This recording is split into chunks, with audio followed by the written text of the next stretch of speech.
할렐루야. 사랑하는 성도 여러분 반갑습니다. 오늘도 머릿속에서 살아계신 하나님께 예배하도록 하겠습니다.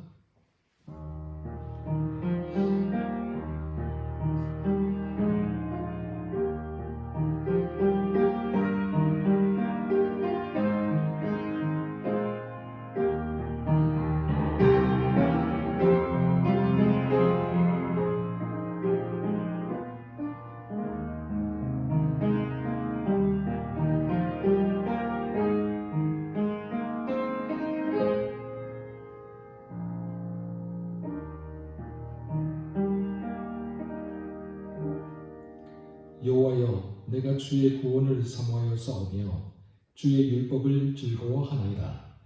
내 영혼을 살게 하소서. 그리하시면 내가 주를 찬송하리이다. 아멘. 다 함께 사도신경으로 우리의 신앙을 고백하겠습니다. 나는 전능하신 아버지 하나님 천지의 창조주를 믿습니다. 나는 그의 유일하신 아들 우리 주 예수 그리스도를 믿습니다. 그는 성령으로 잉태되어 동정녀 마리아에게서 나시고 본디오 빌라도에게 고난을 받아 십자가에 못 박혀 죽으시고 장사된 지 사흘 만에 죽은 자 가운데에서 다시 살아나셨으며 하늘에 오르시어 전능하신 아버지 하나님 우편에 앉아 계시다가 거기로부터 살아있는 자와 죽은 자를 심판하러 오십니다. 나는 성령을 믿으며 거룩한 공교회와 성도의 교제와 죄를 용서받는 것과 몸의 부활과 영생을 믿습니다. 아멘. 다 함께 찬송가 314장 내 구주 예수를 더욱 사랑 통합찬송가 511장 함께 찬양하겠습니다.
이 세상 떠나되 전향하고 숨질 때와는 말 이것일세 다만 내리는 말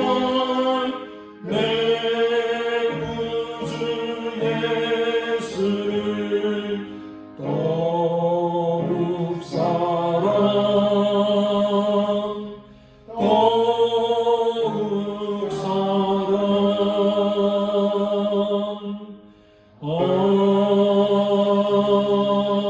아멘.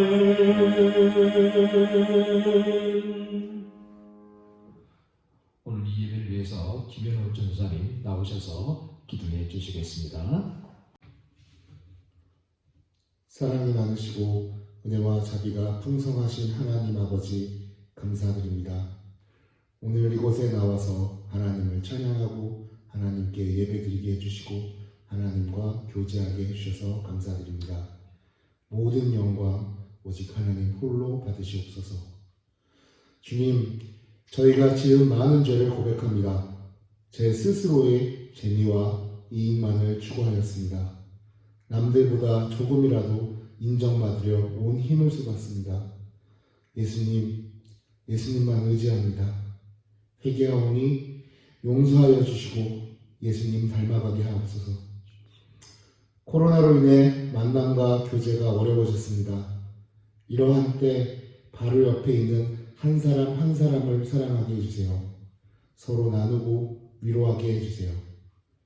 성령님, 오늘 말씀 전해주시는 목사님과 늘 동행하여 주셔서 감사드립니다.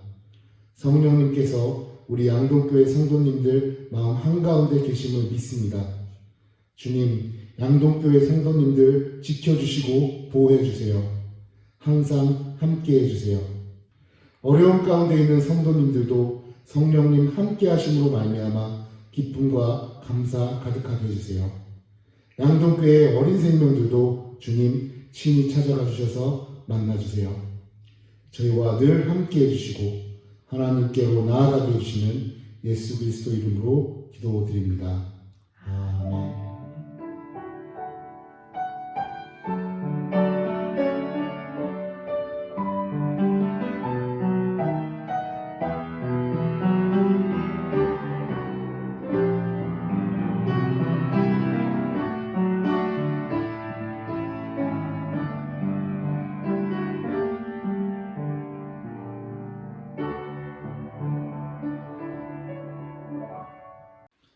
오늘 우리에게 주신 하나님 말씀은 구약 성경 사무엘상 8장 1절에서 9절까지입니다.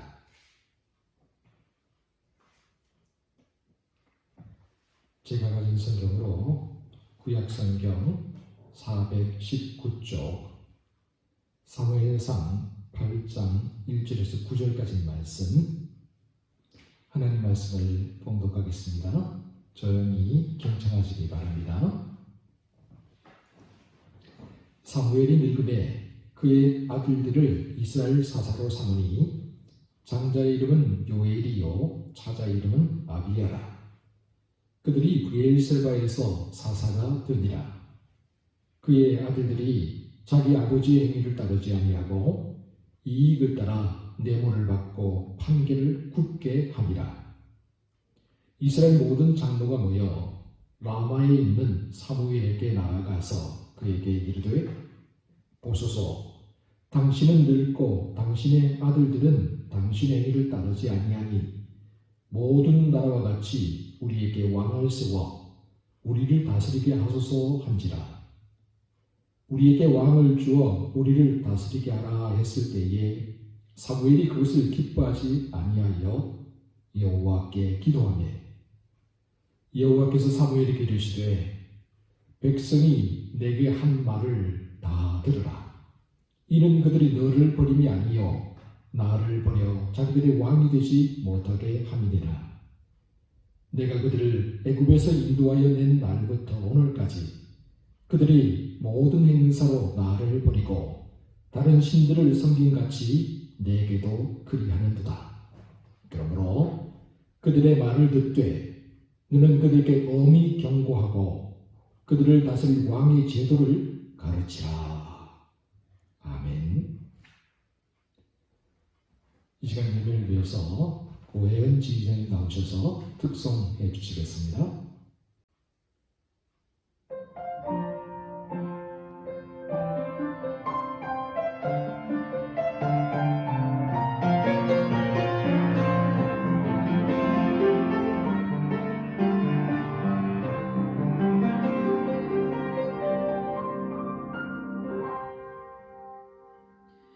내가 나를 떠나가도 그래도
내가 나를 사랑하지 않아도 그래도 나는 너를 사랑하며 내가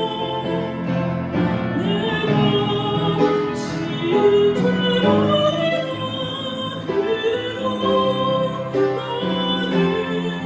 너를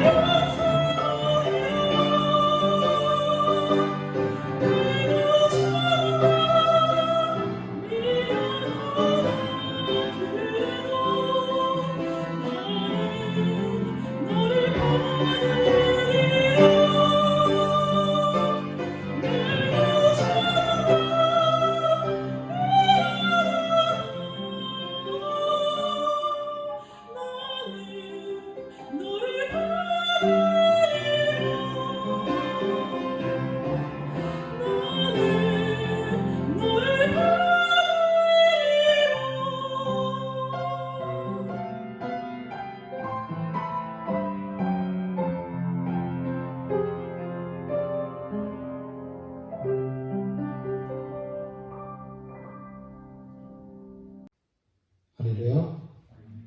하나님께서 이 시간 크신 은혜와 사랑을 우리 모두에게 베풀어 주시기 바랍니다. 사람들은 오늘도 이기기 위해서 부단히 애를 씁니다. 경쟁하는 사람을 이겨야 하고 경쟁하는 회사를 이겨야 됩니다. 그런가 하면 경쟁하는 단체나 나라를 또 이겨야 되죠. 사람들은 살아남기 위해서는 무조건 이겨야 된다라고 그렇게 말을 합니다. 그러면서 지는 것은 패배자가 되고 낙오자가 되는 것이다. 그리고 지는 것은 루저가 되는 것이다 라고 그렇게 말을 하죠. 사람들은 지는 사람, 패배하는 사람, 넘어진 사람에게 결코 고운 시선을 보내지 않습니다.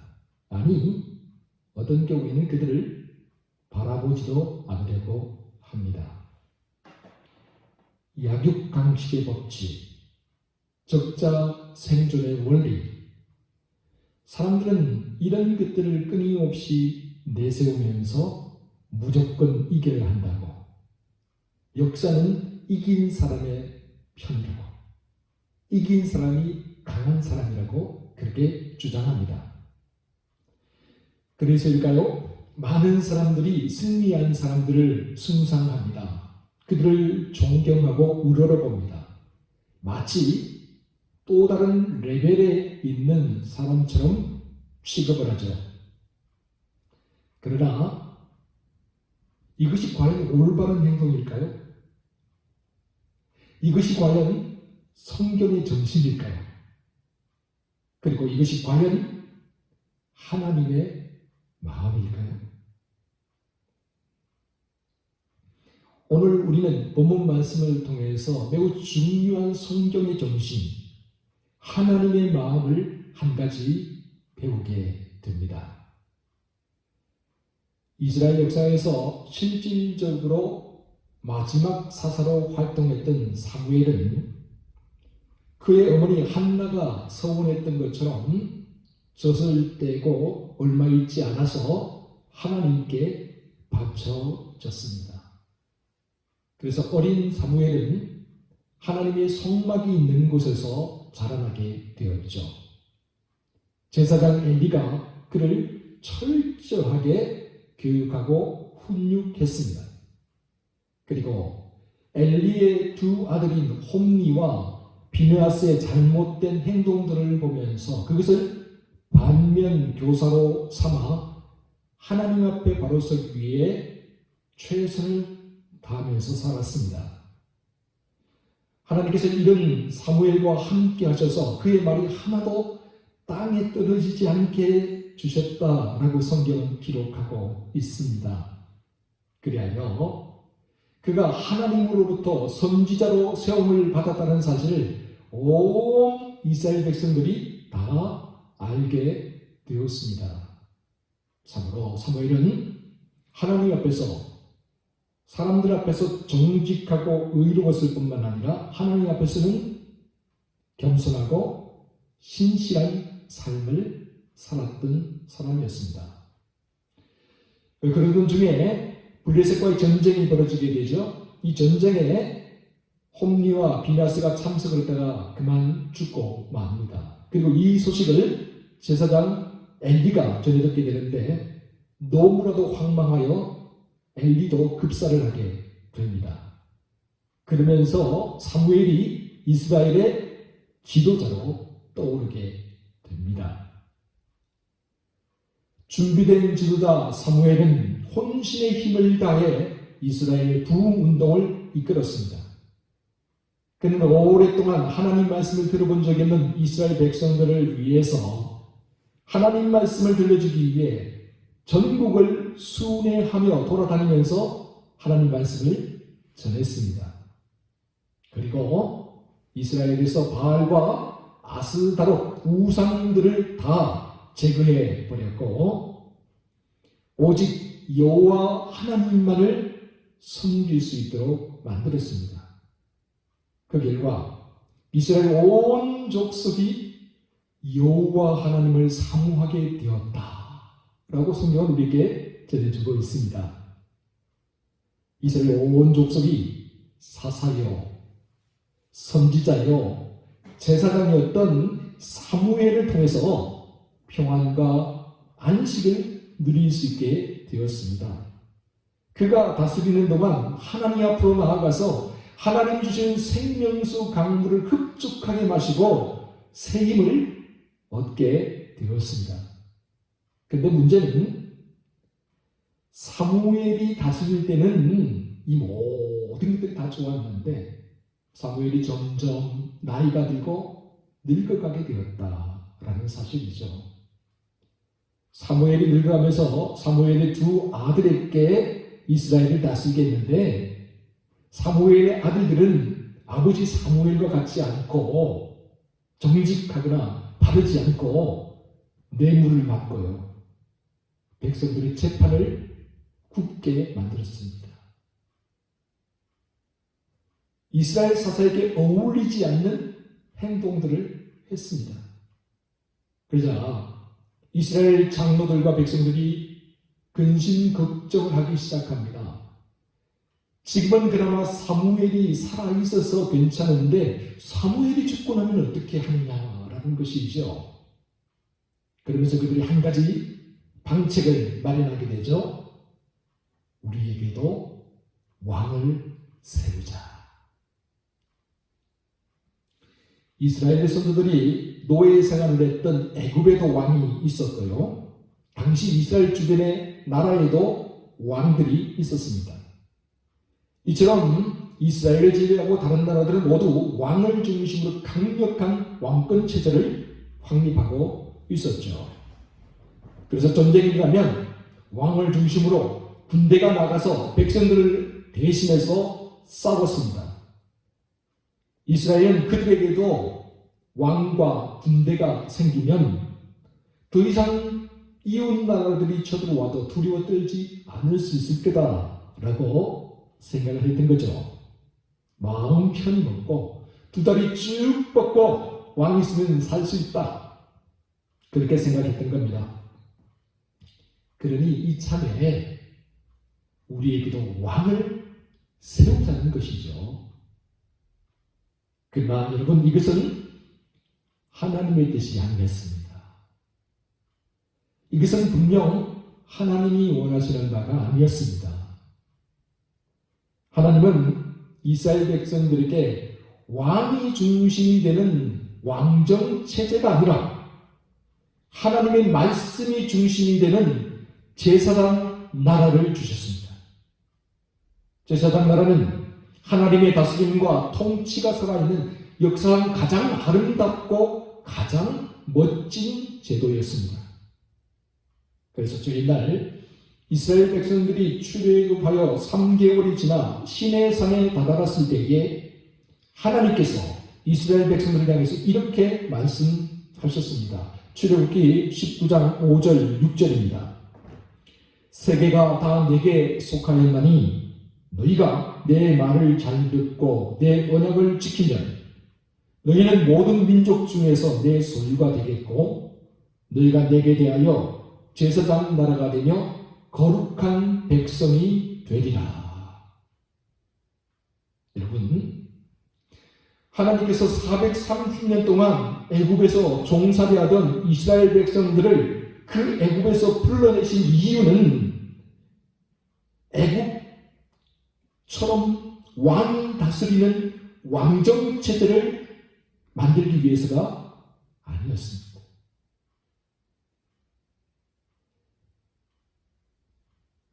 이방인들, 왕이 다스리는 그 나라를 세우기 위해서 하나님께서 이스라엘 백성들에게 시내산에서 율법과 규례를 주신 것이 아니었습니다. 하나님께서 이스라엘 백성들을 애굽에서 불러내신 이유는 그들을 통해 하나님이 꿈꾸셨던 제사장 나라를 이루기 위함이었습니다. 제사장 나라는 하나님의 통치가 이루어지는 나라이지만 왕정제도는 왕의 통치가 이루어지는 나라입니다. 제사장 나라는 하나님이 중심이 되고 사회적인 약자들을 배려하는 것이 우선시되는 나라입니다.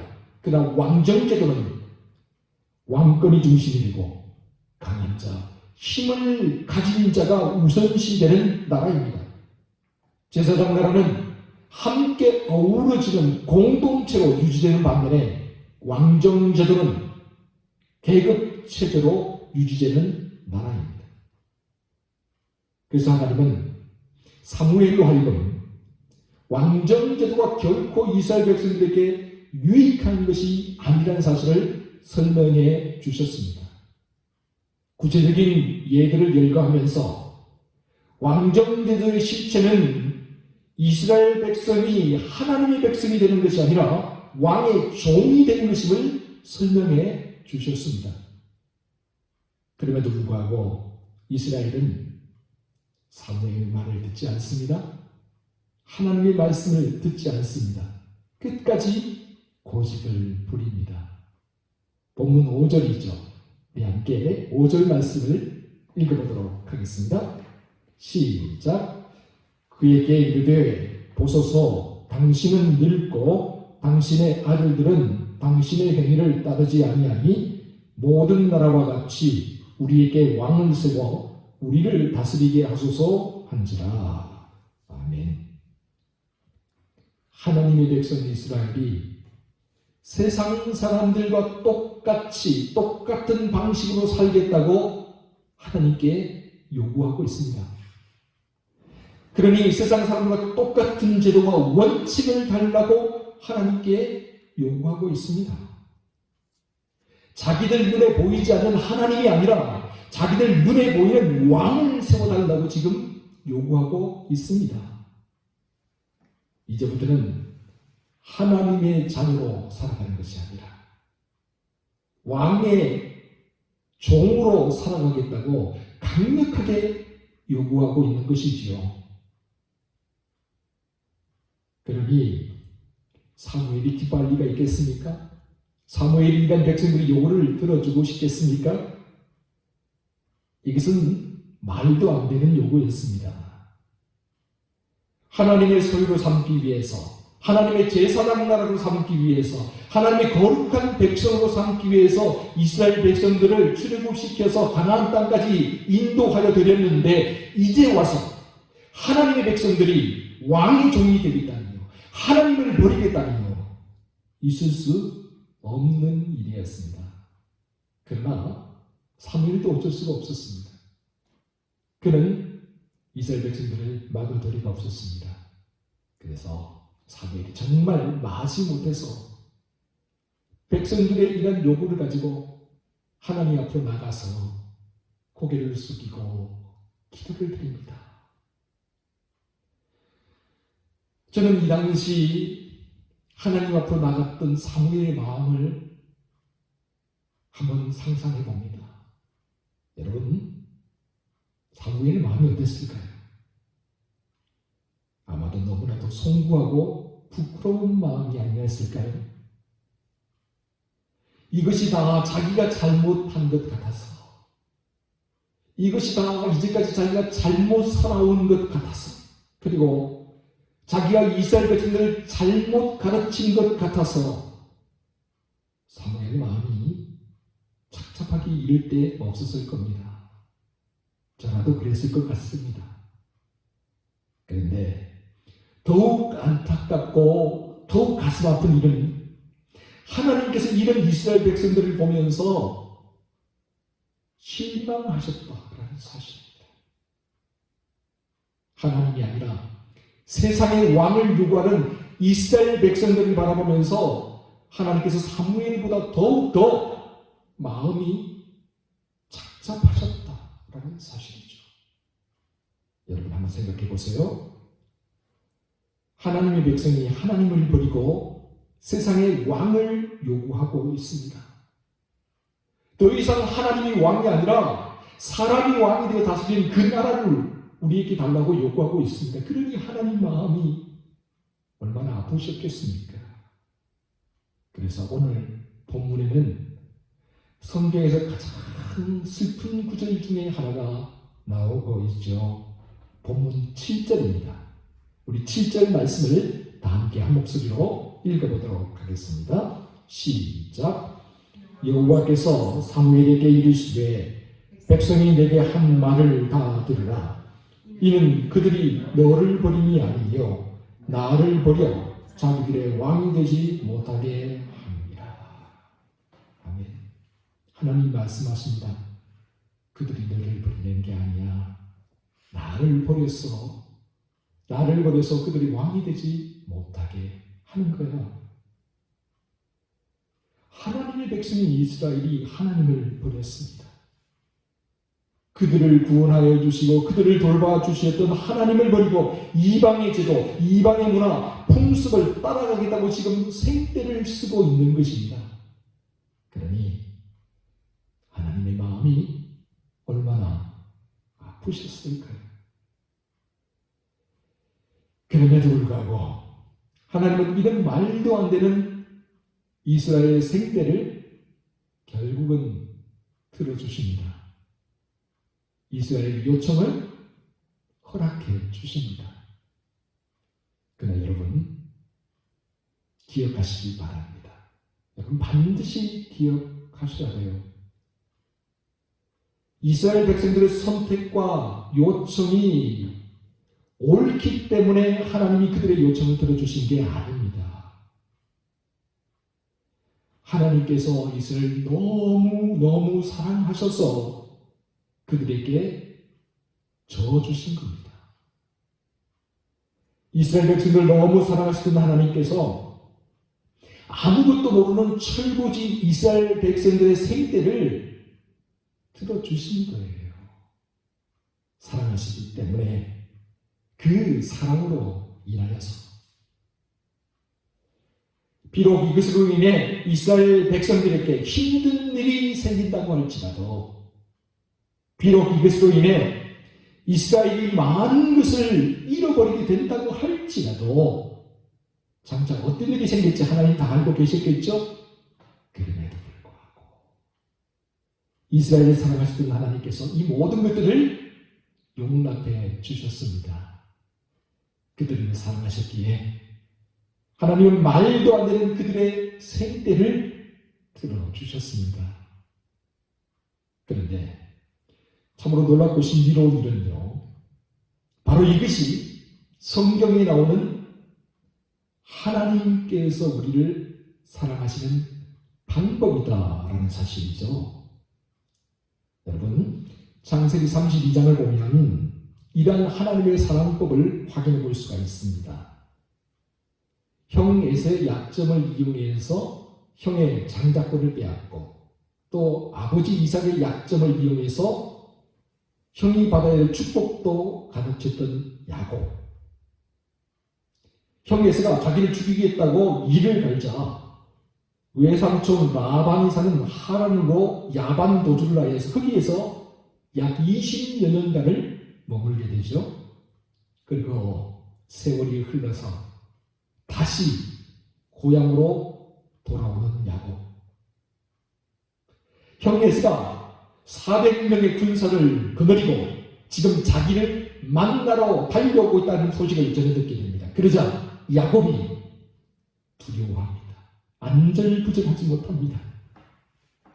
이에 야곱은 온갖 꾀를 다 짜내기 시작합니다. 형 에서를 위해서 예물을 먼저 보냅니다. 그리고 혹시라도 형 에서와 싸움이 생길 것을 대비해서 자신의 가족들을 두 때로 나눕니다. 그리고 또 종의 아들들, 레아의 아들들, 라헬의 아들들, 이렇게 나누어서 소중한 것을 가장 뒤에다 두죠. 야곱이 형 에서를 만나기 위해서 얼마나 철저하게 준비하고 계획했는지 모릅니다. 그러나 사실 이 모든 것들이 다 아무것도 아니죠. 한순간의 바람처럼 다 지나가 버리고 없어져 버리는 것들입니다. 야곱도 이 사실을 잘 알고 있었어요. 그래서 가축들을 다 보냅니다. 가족들까지 다 보냅니다. 그리고 그 밤에 약봉나루에서 홀로 남아서 하나님께 씨름하며 기도하기 시작하죠. 천사가 그 밤에 야곱과 함께 씨름을 하는데요. 여러분, 사람과 천사가 씨름을 하면 누가 이길까요? 당연히 천사가 이기죠. 이 사람은 한 주먹거리도 안 됩니다. 야곱이 이길 수가 없는 씨름이에요. 그런데요, 야곱이 포기하지를 않습니다. 어느 정도냐? 여러분, 환도뼈, 그러니까 지금의 허벅지 관절이죠. 이것이 위골이 될 정도로 그렇게 씨름을 하며 기도를 한다는 거예요. 야곱이 얼마나 끈질기게 간절히 기도했는가를 알 수 있는 대목입니다. 그래서 야곱이 하나님을 향해서 이렇게 간구합니다. 당신이 나를 축복하지 않으면 가게 하지 아니하겠나이다. 그래서 어떻게 됩니까? 마침내 야곱이 천사를 이깁니다. 아니, 하나님이 야곱에게 일부러 저주신 거예요. 하나님이 야곱의 요구를 들어주셨습니다. 이로 말미암아서 사람들의 발꿈치나 잡고 딴중이나 걸고 사기나 치던 야곱이 하나님과 겨루어 이긴 사람, 하나님의 사랑받는 사람 이스라엘로 다시 태어나게 되었습니다. 야곱의 간절함과 그 열정, 그리고 하나님에 대한 사모함을 보시고 하나님께서 야곱에게 한번 줘 주신 거죠.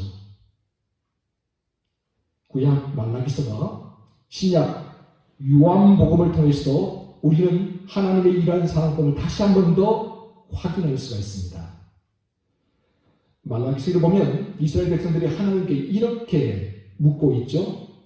하나님이 언제 어떻게 우리를 사랑하셨습니까? 그리고 하나님이 우리를 사랑하셨다고 하는데 그 증거가 도대체 무엇입니까? 당시 이스라엘 백성들은 페르시아의 식민지로 살고 있었습니다. 그러니 얼마나 힘들었을까요?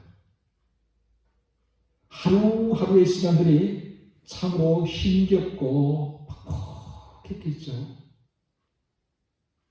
됐어요. 세상이 왜 이래? 요즘 유행인데요. 정말 이스라엘 백성들 그렇게 말했을 건데 세상이 왜 이러냐? 그래서 그들은 마치 어린아이가 투정을 부르듯이 어린아이가 부모의 속을 박박 긁어대며 대들듯이 그렇게 하나님께 예의 없는 질문을 던졌던 겁니다. 하나님은 이런 이스라엘 백성들의 질문에 무려 400년 동안 침묵하셨습니다. 침묵하시는 동안 우리 하나님의 마음이 얼마나 아프셨을까요? 왕을 요구하고 그 왕의 잘못된 정치로 말미암아 이스라엘이 아수르와 바벨론에게 멸망을 당했습니다. 그리고 이제는 페르시아의 식민지 백성이 되어서 힘겹게 살고 있습니다. 저 옛날 사무엘에게 백성들이 왕을 요구했을 때 하나님이 이 사실을 몰랐을까요? 다 알고 계셨습니다. 그럼에도 이것을 허락하셨던 하나님, 그리고 택한 백성 이스라엘이 살아가는 그 모습을 바라보면서 너무나 안타깝고 너무나 가슴 아파하셨던 하나님, 그 하나님께 이스라엘 백성들이 대들면서 예의 없이 질문을 합니다. 하나님이 언제 어떻게 우리를 사랑하셨습니까? 그리고 사랑하셨다고 말하니 그 사랑했다는 증거가 도대체 무엇입니까? 하나님 마음이 얼마나 아프셨을까요? 마침내 400년 동안 침묵하던 하나님께서 그 400년의 침묵을 깨고 이스라엘 백성들에게 응답해 주시죠. 이 당돌하고 버릇없는 질문에 응답해 주시죠. 그런데 이번에는 말씀이 아니라 행동으로 직접 보여주십니다. 요한복음 3장 16절은 이렇게 이야기하고 있습니다. 하나님이 세상을 이처럼 사랑하사 독생자를 주셨으니 이는 저를 믿는 자마다 멸망하지 않고 영생을 얻게 하려 하시니라. 하나님이 언제 어떻게 우리를 사랑하셨습니까? 그리고 하나님 우리를 사랑하셨다고 하는데 그 증거가 도대체 무엇입니까? 라고 묻는 이스라엘 백성들에게 하나님께서는 직접 행동을 통하여서 하나뿐인 나의 독생자를 포기할 만큼 이렇게 나의 가장 귀한 것을 너희를 위해 내려놓을 만큼 이렇게 이처럼 내가 너희를 사랑하고 있단다 라고 응답해 주신 거죠. 사랑하기 때문에 그 사랑으로 인하여서 제 개인적인 이야기를 좀 한번 해볼까 합니다. 우리 큰아들 민서가 중학교 3학년 때 일입니다. 대부분의 부모들이 그런 것처럼 저도 우리 아들이 인문계 계통의 고등학교에 가서 서울에 있는 대학교 문안이 그렇게 들어갔으면 좋겠다라는 그런 바람을 가지고 있었습니다. 그런데 어느 날 아들이 애니메이션을 그릴 수 있는 서울 영상고등학교를 가겠다라고 그렇게 이야기를 했습니다. 그때부터 저와 아들의 갈등이 시작되었습니다. 말도 하지 않고 집안 분위기가 싸해지기 시작했죠. 그러다가 한번 제가 아들을 불러앉혀놓고 거실에서 이야기를 하기 시작했습니다. 그러나 아들은 자기 주장을 굽히지 않았습니다. 그러자 저도 모르게 제 목소리가 점점 커지기 시작했습니다. 안 된다면 안 되는 줄 알아. 다 너를 위해서야. 그러자 아들이 울먹거리면서 저에게 이렇게 대답을 했습니다. 아빠, 왜 안 돼요? 내 인생인데 왜 내 마음대로 못해요? 아빠가 내 대신 살아주는 것도 아니잖아요. 나는 내가 하고 싶은 것을 하며 살고 싶다고요. 그 순간 저는 할 말을 잃어버렸습니다. 왜냐하면 맞는 말이었기 때문입니다. 하나도 틀린 말이 아니었던 거죠. 그러니까 이제까지 제가 아들을 사랑해왔던 사랑법이 잘못되었던 것이죠. 내 생각, 내 욕심을 우리 아들에게 투영시키려고 했던 것이죠. 그래서 저는 아무 말 없이 그냥 방으로 들어와 보냈습니다. 그러자 아내가 저를 따라서 방으로 들어왔습니다. 그리고 저에게 조용히 다음과 같이 말을 해주었습니다. 여보, 자식 잃은 부모가 없다고 하잖아. 이젠 당신이 아들을 이길 수 없어. 당신이 이젠 져줘야 돼. 앞으로 당신과 내가 지는 일밖에 안 남았어. 그렇습니다. 저는 그날 우리 아들에게 졌습니다. 그러나 전혀 기분이 나쁘지 않았습니다. 오히려 기뻤습니다. 오히려 우리 아들이 자랑스러웠습니다. 그래, 자라가고 있구나. 성장해가고 있구나. 점점 어른이 되어가고 있구나. 그러면서 저는 일부러 저주시는 하나님의 사랑법을 조금씩 알게 되었습니다. 사랑하기 때문에, 그 사랑으로 인하여서. 사랑하는 성도 여러분, 사랑하기 때문에 때때로 저주는 겁니다. 사랑으로 인하여서 때때로 저주고 내려놓고 물러서는 겁니다.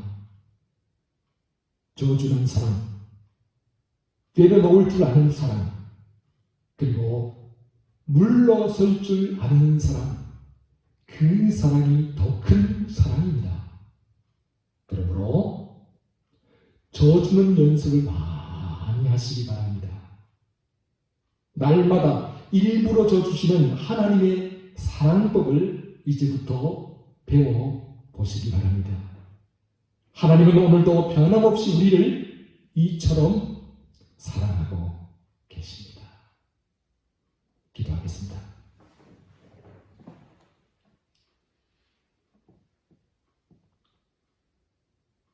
하나님, 하나님의 사랑을 모르고 버릇없이 예의 없이 하나님을 향해서 그렇게 생떼를 쓸 때가 참 많았습니다. 우리 인생길 가만히 돌아가 보면 하나님의 그 큰 사랑을 헤아리기보다 내 고집, 내 생각 앞세우며 하나님 마음 아프게 할 때도 참 많았습니다. 그럼에도 불구하고 하나님 늘 우리에게 져주십니다.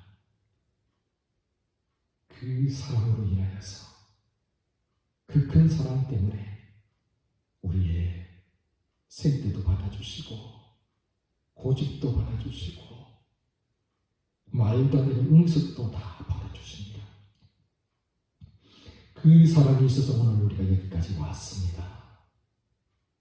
하나님, 이제 그 사랑을 받은 우리, 그 사랑을 깨달은 우리도 하나님을 조금이라도 닮아서 그 사랑을 보여주며 살게 하여 주옵소서. 그 사랑을 이 세상에 나타내며 살게 하여 주시옵소서. 그래서 날마다 저주는 사랑을 배우는 우리 양동가족 모두가 되게 하여 주옵소서. 이 모든 말씀 우리 구주 예수 그리스도의 이름으로 기도하옵나이다. 아멘. 이제 다 함께 찬송가 418장, 기쁠 때나 슬플 때나 418장 함께 찬양하겠습니다.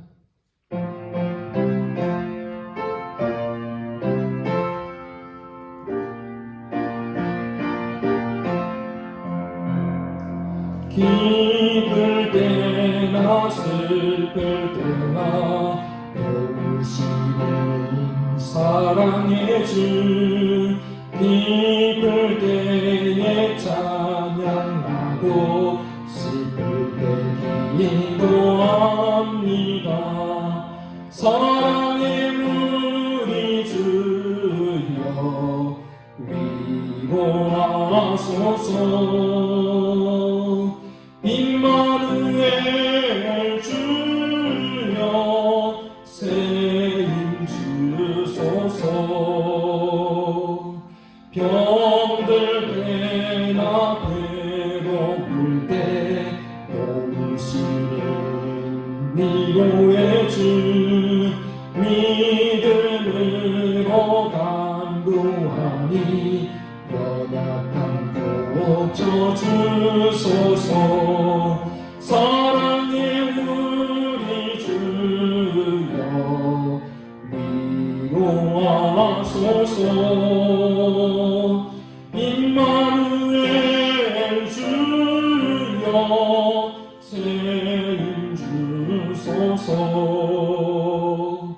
바쁠 때나 고달플 때 도우시는 능력의 주 힘이 없고 지칠 때에 내 손을 잡아주소서. 사랑의 우리 주여 위로하소서. 임마누엘 주여 세임 주소서.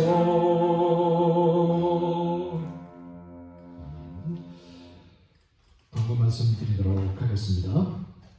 이번 주일까지 우리가 영상으로 예배를 드리고 다음 주일부터는 교회에 와서 예배를 드리도록 하겠습니다. 기억하시기 바랍니다. 다음 주일부터는 교회에 와서 함께 모여서 예배를 드립니다. 지난 주간에 우리 성도님 가정을 한번 돌아봤습니다. 작지만 보리빵도 만들고요. 또 두유도 함께 사서 우리 어르신들 함께 방문하고 했는데 너무너무 좋아하시더라고요. 오랜만에 뵈니까 그렇게 기쁠 수가 없나 봐요. 그래서 다음 주에는 예배 드립니다 라고 했더니 그렇게 좋아하시더라고요. 그렇게 예배 드리는 거 사모하고 함께하고 싶었나 봅니다. 저도 역시 마찬가지입니다. 여러분, 이 코로나 어려운 시기 우리가 기도하며 믿음으로 잘 극복해낼 수 있기를 바랍니다. 지난 주간부터 우리 남성계 주간으로 교회에 들어오는 입구와 2층 영상식으로 하는 계단을 공사하는 중에 있습니다. 다음 주 여러분들 오실 때 아마 공사가 거의 마쳐질 것 같은데요. 이를 위해서 기도해 주시고 교회가 더 새롭게 단장되어서 여러분 오시면 아마 기뻐하실 것 같습니다. 저도 그것을 기대하면서 우리 남성계 함께 열심히 하고 있습니다. 여러분 잘 끝날 수 있도록, 사고 없이 잘 끝날 수 있도록 그렇게 기도해 주시면 감사하겠습니다. 구역 어르신들, 환우들 여러분 관심 가져주시고 또 기도해 주시고 전화도 해주시면 감사하겠습니다. 광고 후에 지난주에 헌금하신 분들의 명단 나갑니다. 또 온라인 계좌번호도 함께 나갑니다. 온라인으로 헌금해 주신 모든 분들께 진심으로 감사를 드립니다. 혹시 빠진 분들이 계시다면 연락해 주시면 다시 넣을 수 있도록 그렇게 하겠습니다. 이제 다 함께 주기도송으로 우리 예배를 회하도록 하겠습니다.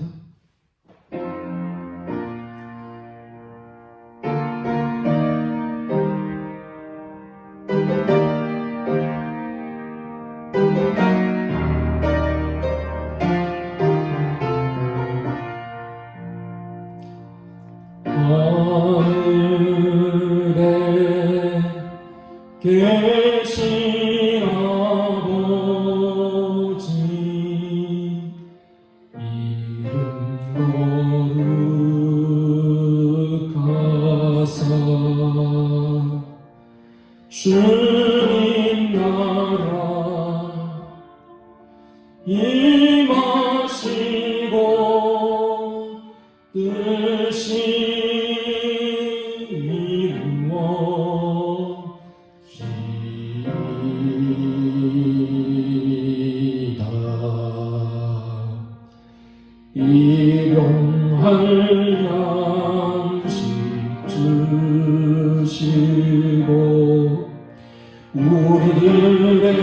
큰 죄 다 용서하옵시며 또 시험에 들게 마시고 악에서 구원하소서. 내게 주의 나라 주의 권세 주의